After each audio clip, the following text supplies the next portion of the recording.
Hi, I'm Katie, your safety trainer, and today we're talking about bee safety. Because nothing ruins your day quite like getting dive bombed by an angry insect with a built-in hypodermic needle. Now, bees are basically nature's tiny, overworked farmhands. There are about 20,000 species worldwide, and 4,000 of them live right here in the US, working tirelessly to pollinate flowers and crops.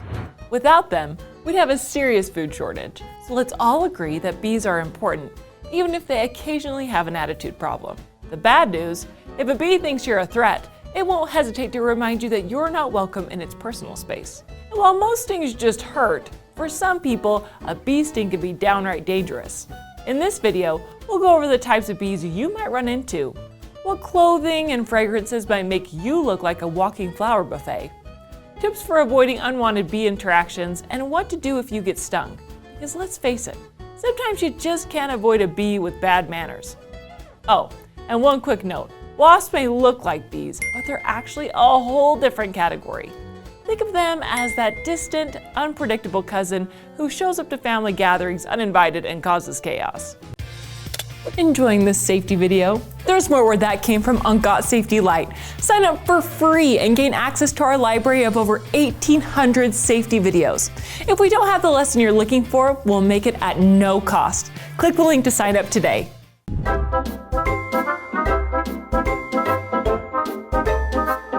Bees are everywhere, and depending on where you are, you might run into a few different kinds. Some of the most common ones include bumblebees, honeybees, carpenter bees, leafcutter and mason bees, miner bees, sweat bees, and even cuckoo bees, which, by the way, look a lot like wasps, so don't be too quick to judge. Now, honeybees are probably the most well-known, and if you've heard of Africanized honeybees, you know they tend to be a little more aggressive than their European counterparts. If you ever come across a swarm, it's best to steer clear and let them do their thing. Here's something you might not know. Only female bees can sting. The males, completely harmless. And out of all the bee species, honeybees are the only ones that can sting just once before, well, expiring. Also, not all bees live in hives up in trees or inside structures. Some actually make their homes underground. So if you're walking through an open field or a dirt path, be mindful. There could be a bee colony just below the surface.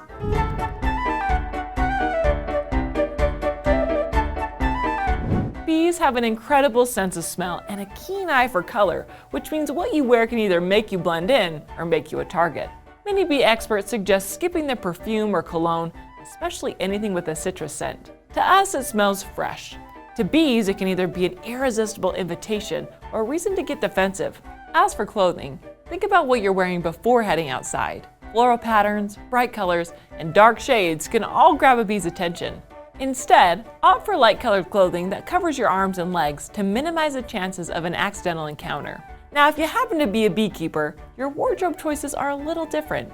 You'll need the right protective gear, which may include a hood or veil, a bee suit, gloves, and sturdy boots.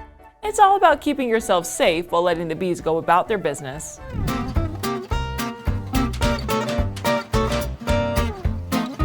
When you're working or walking in areas where bees may be present, it's important to be mindful of your surroundings and how your actions might affect them.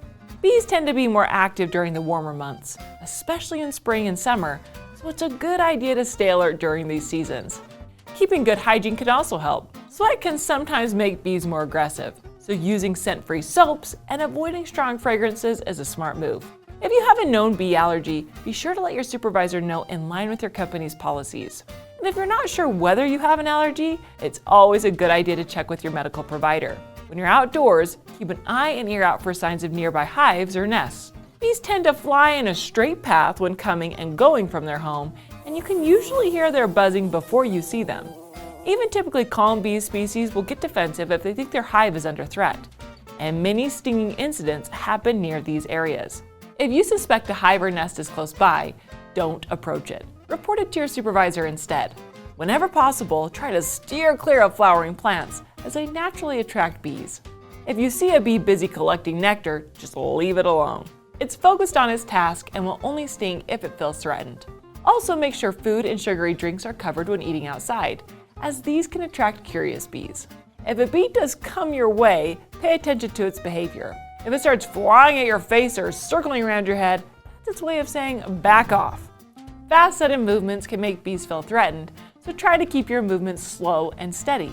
If you're ever attacked by a swarm, don't waste time swatting at them. It'll only make things worse. Instead, run in a straight line and protect your head and eyes while making your way to shelter, like a building or a car. And whatever you do, don't jump into water. Bees have been known to wait for people to surface before continuing their attack. Once you're safe, remove any stingers as soon as possible and seek medical attention if you have an allergic reaction or were stung multiple times.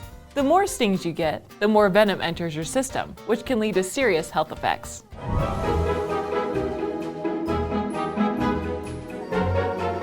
If you get stung by a bee, the first thing you should do is remove the stinger as soon as possible. You can use your fingernail, the edge of a credit card, or even a dull knife like a butter knife to scrape it away. Avoid using tweezers or pinching the stinger with your fingers. Doing that can actually squeeze more venom into your skin, which is the last thing you want. Once the stinger is out, wash the area thoroughly with soap and water to help prevent infection.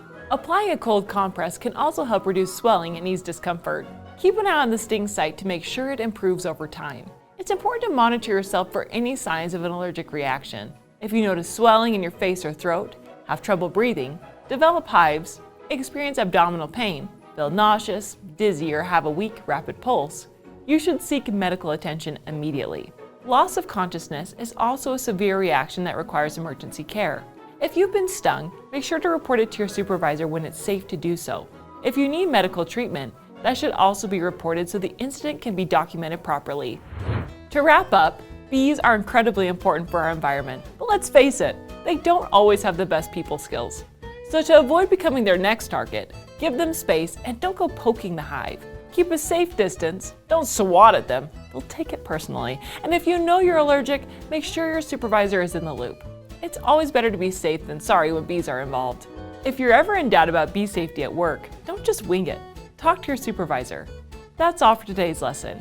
If you like this video, look for us on social media. And remember, be safe out there. I got it! Be safe out there! I love it! I'm so funny. And if you've heard of Africanized honeybees, you know they tend to be a little bit more. Instead, run in a straight line! I can't turn.